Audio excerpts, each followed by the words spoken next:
Pendeta Ezra Soru dengan penuh percaya diri berkata, Yesus sendiri memerintahkan, sembahlah aku. Tapi, benarkah begitu? Saksikan bagaimana Ustadz Adi Hidayat membalikkan argumen itu dengan dalil yang membuat Ezra tak berkutik. Kemarin saya masih dapat satu pertanyaan dari seorang Muslim. Pertanyaannya adalah, di mana di Alkitab Yesus mengatakan, akulah Tuhan dan sembahlah aku? Ini pertanyaan klasik, pertanyaan yang sudah tua, dan pertanyaan yang bodoh. Tapi anehnya masih ada juga dari Muslim yang percaya bahwa itu adalah pertanyaan pamungkas dan mereka merasa bahwa itu pertanyaan yang akan membungkam orang Kristen. Nah, sebenarnya kita bisa memilih untuk menjawab pertanyaan ini dengan menyodorkan data-data Alkitab. Misal saja ya, bahwa sebenarnya ada kok di Alkitab di mana Yesus mengaku diri sebagai Tuhan. Di Yohanes pasal 13 ayat 13, Yesus bilang, kamu menyebut aku guru dan Tuhan, dan memang akulah guru dan Tuhan. Walaupun nanti kita bisa masuk pada perdebatan step selanjutnya soal makna kata kurios di dalam teks itu.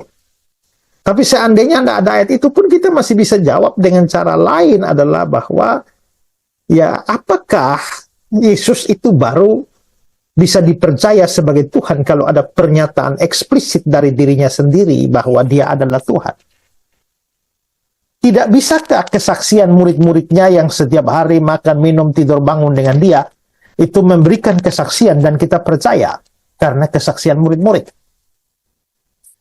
Atau juga kita bisa memilih menjawab dengan menunjukkan bahwa ada gelar-gelar tertentu yang dikenakan pada Yesus yang adalah gelar hanya untuk Allah saja, tidak cocok untuk manusia biasa. Misalnya dalam Yesaya 9 ayat 5 itu ya, namanya disebutkan orang penasihat ajaib Allah yang perkasa Bapa kekal Raja damai. Mana ada manusia atau nabi layak menyandang gelar-gelar semacam itu? Disebut secara eksplisit Allah yang perkasa. Atau kita bisa memilih menjawab berdasarkan Alkitab menunjukkan bahwa sekalipun Yesus tidak mengucapkan kata-kata akulah Tuhan dan sembahlah, tetapi dia memiliki sifat-sifat yang hanya bisa dimiliki oleh Allah saja. Misalnya dia punya sifat kekal. Dalam Mika 5 ayat 1 itu dikatakan permulaannya sudah sejak purbakala. Ya. Atau kita juga bisa menunjukkan bahwa dia mengatakan bahwa dia lebih tua dari Abraham. Sebelum Abraham jadi, aku ada. Di Yohanes pasal 8. Atau di Yohanes 17 ayat 5 dia mengatakan bahwa dia punya kemuliaan sebelum dunia ada. Berarti dia lebih tua dari dunia dong. Atau kita bisa memilih menunjukkan dari ayat Alkitab bahwa Yesus melakukan hal-hal yang hanya bisa dilakukan oleh Allah saja. Misalnya dia mengampuni dosa seperti dalam Matius pasal 9. Dan hanya Allah yang bisa mengampuni dosa. Yang bukan Allah tak bisa mengampuni dosa. Dan Yesus mengampuni dosa. Ya. Atau di dalam Yohanes 1 ayat 3 dikatakan bahwa dia menjadikan segala sesuatu. Dia mencipta. Masa Nabi kok mencipta? Jadi kita bisa memilih untuk memberikan jawaban-jawaban semacam itu. Tetapi saya ingin memberikan kepada saudara sebuah palu. Palu ini untuk menghantam kembali kepala orang Islam itu yang menggunakan pertanyaan semacam ini untuk menyerang kekristenan. Karena apa? Karena yang dituntut adalah pernyataan eksplisit, seolah-olah Yesus itu baru mau diterima dan dipercaya sebagai Tuhan kalau ada pernyataan langsung dari mulutnya. Kalau tidak ada pernyataan eksplisit dari mulutnya, maka itu harus ditolak.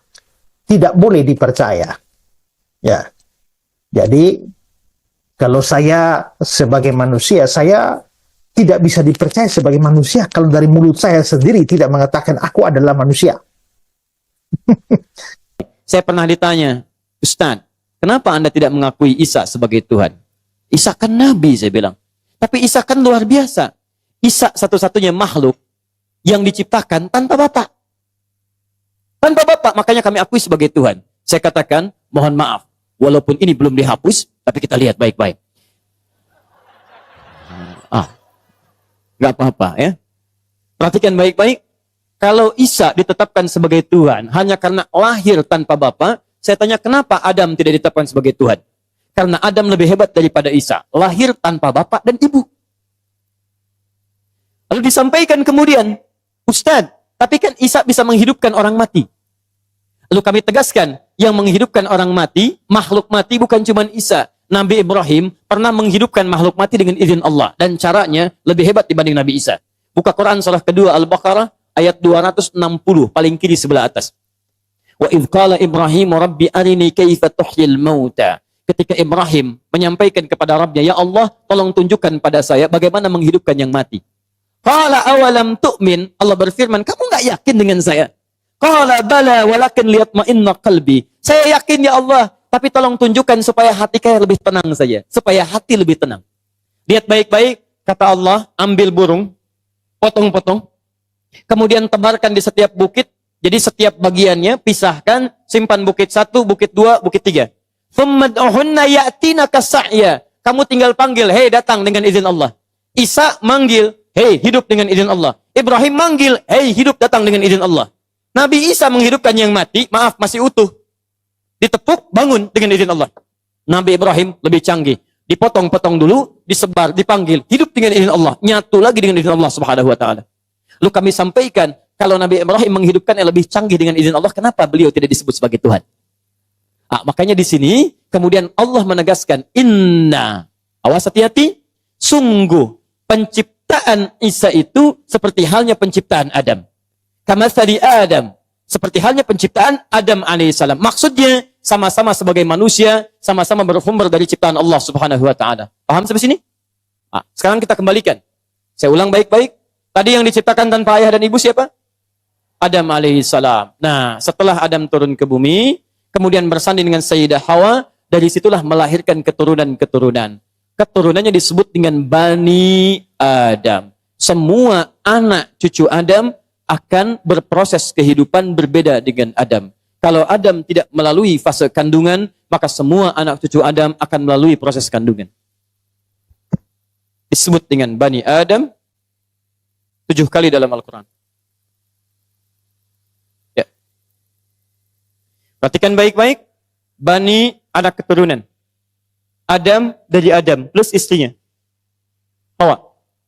Jadi kalau kita akan cari keturunan kita, semua akan tersambung ke Adam. Antum silakan cari, bapaknya, kakek buyutnya, nenek moyangnya. Antum mau cari sampai kiamat pun antum hitung, ujung-ujungnya kembali kepada Adam.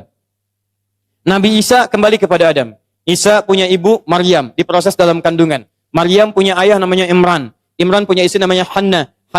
Imran satu jalur dengan Yusuf, ya. Di situ ada Nabi Zakaria. Yusuf naik lagi ke atasnya ada Yakub. Yakub kemudian anaknya Ishak. Ishak anaknya Ibrahim alaihissalam jami'an. Ibrahim nyambung ke Adam alaihissalam. Dari jalur Ibrahim ada Nabi Ismail. Dari Nabi Ismail ke Nabi Muhammad SAW. Dari situ kemudian turun sampai ke kita sekarang. Jadi semua kita kalau akan dicari semua sumbernya ke Adam alaihissalam. Bedanya dengan Nabi Adam, Adam dicipta tanpa proses kandungan. Semua anak cucu Adam dicipta oleh Allah dengan proses kandungan. Nah, dengan cepat dalam kandungan inilah kemudian berproses Quran surah 7, kandungan lemah sampai dengan kelahiran. Dari situ kemudian fokus baik-baik, ada proses dalam kandungan Quran surah 22 ayat 5, Quran surah 23 ayat 12 sampai. Perdebatan iman tak pernah sederhana. Ketika Esra Soru mengutip ucapan Yesus, ia yakin bahwa Yesus layak disembah. Namun, jawaban Ustadz Adi Hidayat justru membuka perspektif baru. Pertanyaannya, apakah kebenaran bisa dimonopoli oleh satu pihak saja? Atau justru kita perlu menguji setiap dalil dengan hati yang jernih? Jadi, menurut Anda, siapakah yang lebih kokoh dalam menyampaikan argumen? Tulis komentar Anda di bawah, karena diskusi seperti ini tidak akan berhenti di sini.